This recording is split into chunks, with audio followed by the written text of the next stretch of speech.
Sabbath School Lesson 11, Living in the Land, December 6 to 12. The key text says it's from Proverbs chapter 15, verse 1. It says, "A gentle answer turns away wrath, but a harsh word stirs up anger."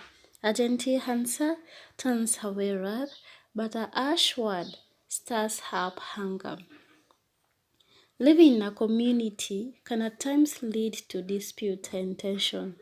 This is especially true in a community such as church, where people from different backgrounds and social strata who are sometimes brought up in a completely different culture live and work together for a common purpose.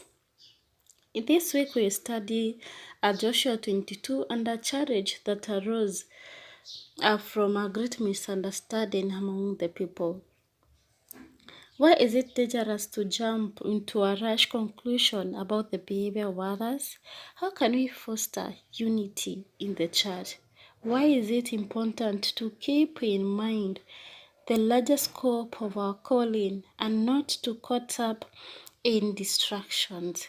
These are some of questions we are going to deal with in this week.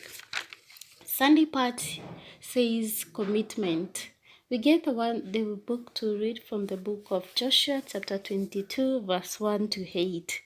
Verse 1 says, "Then Joshua called the Reubenites and the Gadianites and the half-tribe of Manasseh, and said unto them, You have kept all that Moses, the servant of the Lord, commanded you, and have obeyed my voice in all that I commanded you.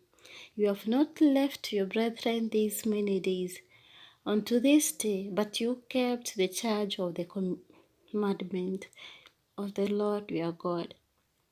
Verse 4, "And now the Lord your God hath given rest unto your brethren as he promised them." Joshua affirms that the tribes from the other side of Jordan have fully satisfied the obligations that were set by Moses and himself, which meant a significant dedication to and a sacrifice on behalf of Israel. They fought alongside their brothers for many days, which in reality meant about 6 to 7 years. Their wives and children were left home on the east side of Jordan, yet they decided to fight royally along with their brothers, facing the threat of injury and death in war. These verses indirectly underline the importance of the unity of the nation and that of the land. Joshua explains the only way that such fidelity has been possible. They did not serve their fellow Israelites, but Yahweh himself, who charged them with a mission. In the New Testament, the Apostle Paul admonished Christians to render their service as if they were working for God and not only for human beings. In everyday life, we often face challenges, difficulties that can easily discourage us and make us give up the fight. It is easy to do at times, yet we call upon the power of the Lord, who promises to be with us and enables us to do what he has for us. If we keep our higher calling before us, we can be motivated to press on ahead despite the inevitable challenges, despite the discouragement that are part of a fallen existence here. Monday says accusations. In the book of Joshua 22 verse 9 to 20, when I read in verse 11, says, "And the children of Israel had said, Behold, the children of Reuben, the children of Gad, the half-tribe of Manasseh, have built an altar over against the land of Canaan, in the border of Jordan at the passage of the children of Israel." In verse 18 says, "Did not Canaan, son of Zerah, commit a trespass in the accused thing, and wrath fell on all the congregation of Israel, and that man perished not alone in his iniquity. And we can see that in contrast with verse 1, where the tribes on the east side are called by their usual form, that is the Reubenite, the Ganite. Here, a different expression is used: sons of Reuben, sons of Gad, half tribe of Manasseh, which is in contrast to the son of Israelite. Thus, it is representing a different entity.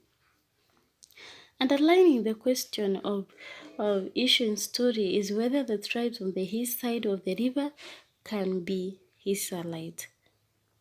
We would expect a smooth conclusion to the story. However, tension arises as the tribe from the east are reported to have erected or to have built an altar at Jordan. The text here does not offer any reason for the act, or does not describe even the function of that altar or specific activity that related to it. O Israelite entered the edge of the Jordan to cross the river to the mainland Canaan. And when they were entering here, a part of Israelites comes to a part of Israel comes to the region of the Jordan, but now to cross the river in the opposite direction. In both cases, a structure of stone is erected. The first served as a memorial, while the second is perceived as an impressive altar. So the question that remains, is this altar built for sacrifice, or is it only for a memorial? Are these other tribes already starting to fall into apostasy, and we can see lack of consultation with Joshua, with Eleazar, or the tribal leaders create room of misunderstanding that potentially lead to a terrible conflict in between them. Tuesday says, haunted by the past or troubled by the past. Haunted, it's like a traumatic event that happened, troubling you right now. In the book of Joshua, chapter 22, verse 13 says, and the children of Israel sent on to the children of Reuben and to children of Gad and to half tribe of Manasseh into the land of Gilead, Phinehas, the son of Eleazar, the priest. 14, and with the 10 presents of each house, a prize wrote of the tribe of Israel, and each one was an hand of the house of their fathers among the thousands of the Israel. Before giving a full credit to the rumors of what might be perceived as a declaration of independence, the 9.5 tribe, rebelled twice as the son of Israelites, sent a delegation to clarify the intent and the meaning of the altar. The delegation consisted of Phinehas, the son of Eleazar, the high priest, who would succeed Eleazar after death. The delegation opens the indictment of sacrilege and rebellion with the official problematic formula. The distinction here is that it is not the Lord speaking, but the whole congregation of the Lord that is speaking. They launch the accusation that the Israelites committed a trespass and rebelled. The term trespass is used in the sin of, when we are referring to the sin of Achan. The examples of Achan and Baal serves as precedent, one for the treachery and the other one for rebellion.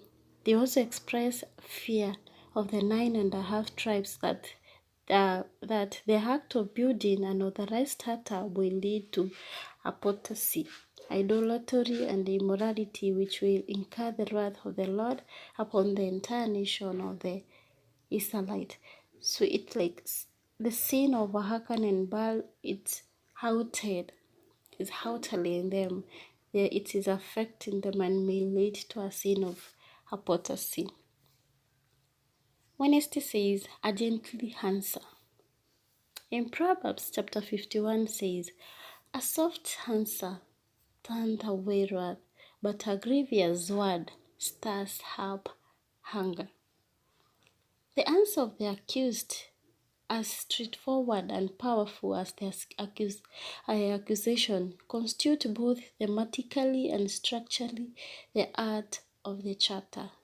So far, the tribes have not replied to the accusation, but instead have quietly listened to the allegations against them. Given the seriousness of the charge, their patience is exemplary as they display the true meaning of that proverb. A soft answer turns away wrath, but a harsh word stirs up anger. A surprising revelation follows, which on the one hand proves the basis of the indictment void. On the other hand, it discloses their true motivation. Fear of separation from Israel rather than apostasy was the true ground for their action. Thus, the building of altar is not evidence of apostasy as had been supposed. The contrary is true. They have acted out of fear of the Lord, just as the Western tribes did. The true basis of the Israel unity is not geographical or physical extent of the inheritance, but is more of their spiritual alliance to the requirement of the Lord. The genuine concern of the tribe on the west side of the river also is revealed in their authentic joy as the innocence of the tribes on the east is ascertained. Instead of feeling defeated by the argument of their brothers that they came accusing them, they show sincere happiness that their suspicion turned out to be wrong. Civil war in Israel was avoided and the unity of the nation was preserved through by being silent, quietly listening to the allegation. A gentle answer indeed turns away wrath. The third part says conflict resolution. Joshua 22 verse 30 to 34. In 33 says, and the king praised the children of Israel, and the children of Israel blessed God, and did not intend to go up against them in battle to destroy the land wherein the children of Reuben and Gad dwelt. 34. And the children of Reuben and children of Gad called the altar Hedi, for it shall be a witness between us that the Lord is God. When we read some of the things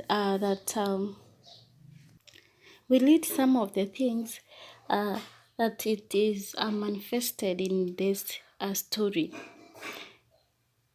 Some of the qualities that is manifested, we are told to learn to apply in our everyday human relationship, in family, in church, and in community.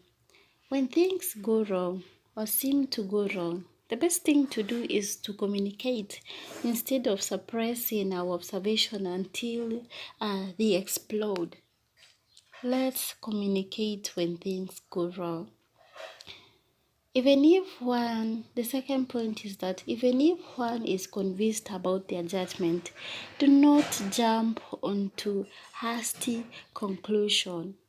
Take time. The third point is talk about the real or perceived problem before you act on your conclusion. Talk about it first. Be willing to make a sacrifice in order to achieve unity. It could be you're the one on the problem, you're the one who is on the right side, but be willing to sacrifice, to be silent in order to achieve unity. When accused falsely or rightly, give a gentle answer that turns away wrath. To answer an accusation with a counter accusation will never lead to peace. Try to understand before attempting to be understood. Yes, you are attempting to be understood, but try to understand them first. Rejoice and praise God when peace is reestablished. It is wonderful to see that even the Israelite, the congregation experienced a genuine joy. Friday says the wisdom, further thoughts. Friday is about the further thought, the wisdom that is displayed by the Reubenites. Their companion is worthy of imitation. While honestly seeking to promote the cause of true religion, they were misjudged, severely and censored, yet they manifested no resentment. They listened with courtesy and patience to the charges of their brethren before attempting to make their defense, and then fully explained their motive and showed their innocency. Even under false accusation, those who are in the right can afford to be calm and considerate. God is acquainted with all that is misunderstood, that is misunderstood and misinterpreted by men, and we can safely leave our case in His hands. He will as surely vindicate the cause of those who put their trust in Him. It is the will of God that union and brotherly and love should dwell upon us. The prayer of Christ just before his crucifixion was that his disciples might be one as he is one with the Father, that the word might believe that God had sent him. May God bless you. Let's meet the next lesson. God is faithful.